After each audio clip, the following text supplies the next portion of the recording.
Hi everybody, my name is Personify, and today I want to talk about something that has to do with writing, because I am in college and majoring in creative writing. And that thing that I want to talk about is the idea of building houses before building mansions. Now, what that basically means in creative writing is that you gotta start off small before you can start really big or really complex.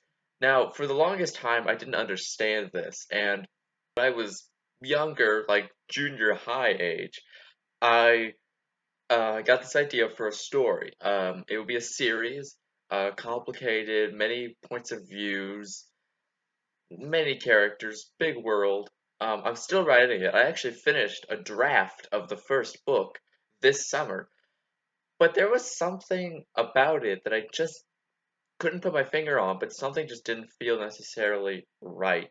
And the thing was that this big world is so complex, so big. There's so many characters, so many points of view, but I looked at all of them and I said, they're all kind of the same.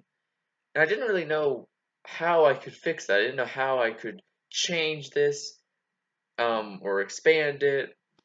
I didn't know how to really just make it better and develop a lot of the characters and plot lines more.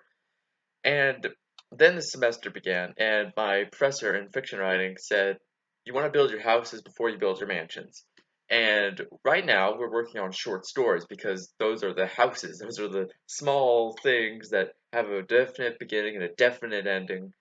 And I realized over the course of me writing, I've never wrote something that really significantly had a beginning and an ending. I mean, I have dabbled in short stories from time to time, but a real significant story that I've been inspired to write, I feel is really good, I feel is a story I'm proud of and happy with, I've never actually written. So throughout the time I've been writing this big series and planning this big series that I realized I don't have a definite ending to. And I think that could be okay, but in my situation, I was focusing so much on these big moments that are going to lead somewhere, but I don't know where that somewhere is. So it's kind of made me realize I kind of have to start small. I kind of have to just go back and write some smaller stories that have a definite beginning and a definite ending, and I know what's going to happen at the beginning, I know what's going to happen at the ending. And so I've been doing that this semester, and it has helped immensely. I did not understand this concept of like, you need to start off small. You can plan this big series, you can write it, but you have to start small.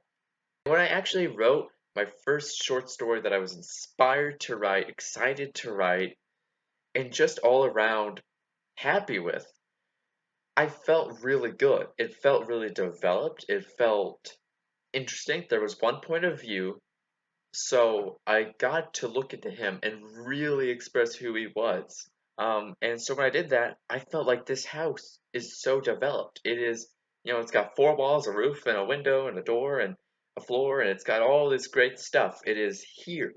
And when I finally built this house, I was able to look at my mansion and I realized this looks like a mansion. Like in the haunted mansions and those horror movies, this looks like a mansion, but it isn't developed like an actual new, you know, well-designed mansion. It's got problems. It's got the leaky pipes and the holes in the walls and columns that look one part from falling apart. I've been able to look at my book and say, that's what's wrong, and that's what's wrong.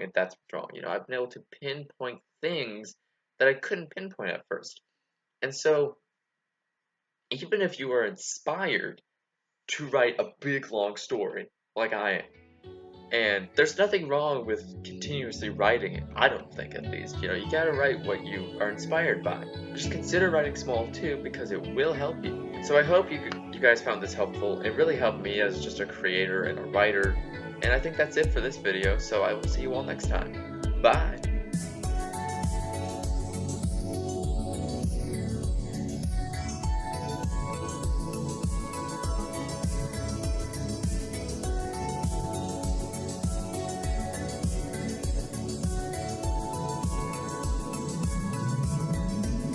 When I made a short story this semester, the first one I was actually inspired and proud of and excited to write. Coffee machine, what are you doing? Right, my coffee ready? My coffee's ready.